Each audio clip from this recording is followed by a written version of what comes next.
Hey guys, welcome back to the Bucket Pond channel. My name is Terry, this is Bucket Ponds, and this is my best buddy, Yin Yang. He's my co-worker, he's my best helper, he's always out here with me when I'm building a project. But let's get started for today. We're going to build a trash can micro pond. Yeah, I don't like the word trash for a project like this, so we're going to call it the Big Bucket Micro Pond. This is day one setup.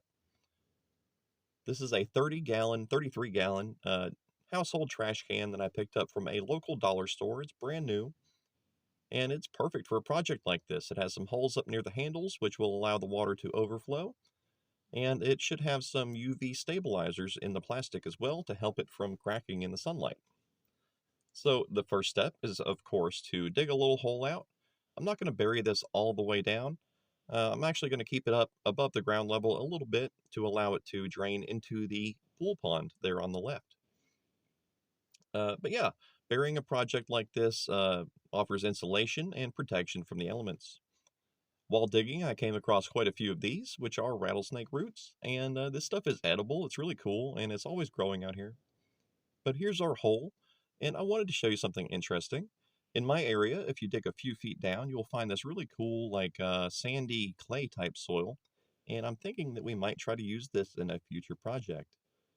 It's very different from the surface layer, which is very sandy.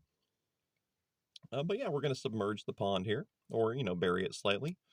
I want it to lean towards the pool pond, and we're going to build a little spillway with it's a little plastic, and we're going to use that to channel the water that overflows from the trash can into the pool pond. This will provide a nice way to save water. It will water some plants and moss around the pond as well, and it will prevent the fish from getting swept away when the pond overflows from rain and things like that. But yeah, now we're going to surround it with some boulders.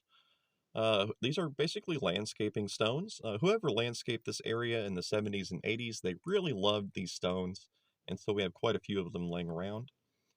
I like to surround my projects with them to prevent anyone from falling in. And I should mention that you're building projects like this, you want to have a fence. Especially if you have small children, little kids can fall into a pond like this and it can be very bad. So always, have a fenced in area, and it helps to, keep the pond elevated. Now I'm adding some soil around the stones, and this will cover them up for now. But when we water the plants around the project, that soil will kind of fall down into the crevices with those stones. And specifically, those crevices, they are designed to help lizards and snakes and frogs and all sorts of stuff, insects. It'll provide a habitat and hiding places for them near the pond. And now we're going to add a little bit of soil into the bucket itself. This will act as the basic substrate layer, and we've done this with the pool pond. It worked out very well. Now we're adding some of our water. These are actually well-established bucket ponds of mine, 5-gallon ponds, and I'm combining these together because I want to build bigger projects that can house fish. I want more larger ponds. I love my little bucket ponds, but they are quite limited, and I don't want to breed up any mosquito larvae out here, so we're condensing a bunch of them down to build a bigger project that can have fish. And we have some bog mat and some interesting plants in these ponds as well. The main reason I started building these pool ponds, or these bucket ponds, was to allow a place for nature to come to us so that we didn't have to travel. And every time we wanted to build an ecosphere, I didn't have to go miles down the road. I could just come out to my backyard and find new interesting pets that have appeared out here. I've included a tree branch to act as a climbing aid for any frogs that happen to get in here, and that prevents any animals from drowning if they do fall into the pond, or if they happen to live in the pond. But here's some of our bladder snails. They're happily exploring their new project, and everything looks good. While poking around, I happened to visit my my mini ditch pond, and we actually had a snake in here. Yeah, a banded water snake, excuse me. But yeah, he's really cool. This is a separate pond, of course. It's over to the side, but I wanted to show you guys. And now we're going to add some fish. But yeah, I thought the snake was really cool. We had a subscriber ask about any snakes in my projects, and that's the first one I've seen just a few days after the subscriber asked in the comment section.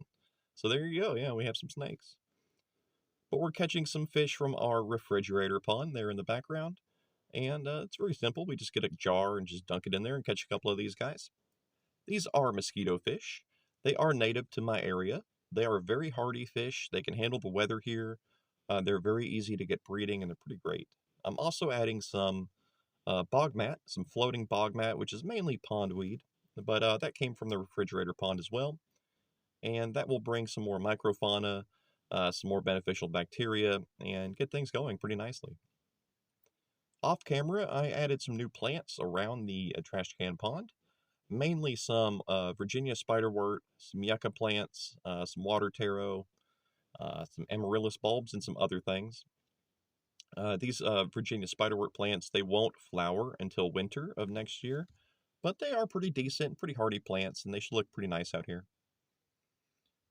Please don't yell at me for having mosquito fish. They are native in my area, and here they are notorious predators. They will absolutely demolish any small insects that happen to be in this water. If mosquitoes try to breed in here, these guys will devour them. They are great. Mosquito fish have a bad rap as they were added to other parts of the world to try to control mosquito populations. And anytime you introduce an invasive species like that, uh, things can happen. Things can go wrong. They might eat other insects instead of mosquitoes. It's hard to say. But here in my area, where they are native, they absolutely demolish mosquitoes, and I love them. They're very great fish. They're really cool. They're small, but they're energetic. Well, yeah, here's our new our new bucket pond, and I think it looks pretty good. Yeah, it's a nice complement to the pool pond there on the left. And I'm feeding these fish with some tetramin fish flakes. Generally, I want their diet to consist of insect larvae, but I don't want them to go hungry, so I do feed them with fish flakes occasionally. And this is day 3, the review. Just to clarify, Tetra is not paying me to promote their fish flakes or anything. I just happen to enjoy that brand. But here's our project. This is day 3 after setup. It looks pretty nice. I've added some more moss and things around the pond, and I'm really happy with this. We've turned a trash can into a beautiful planted pond with fish, snails, and I'm sure we'll see some frogs in here later on, maybe some tadpoles. It's going to be great. I apologize if the camera's a little shaky. I was a bit tired after work, but I wanted to show you the moss that we added, just in case I mention that in a future project. If I say, oh, I pulled some moss from the 30-gallon pond, you'll know what I'm talking about. But yeah, guys, the main reason we built these was to channel nature into our little area here so that we didn't have to travel so far to build our sealed ecospheres. That's my main passion.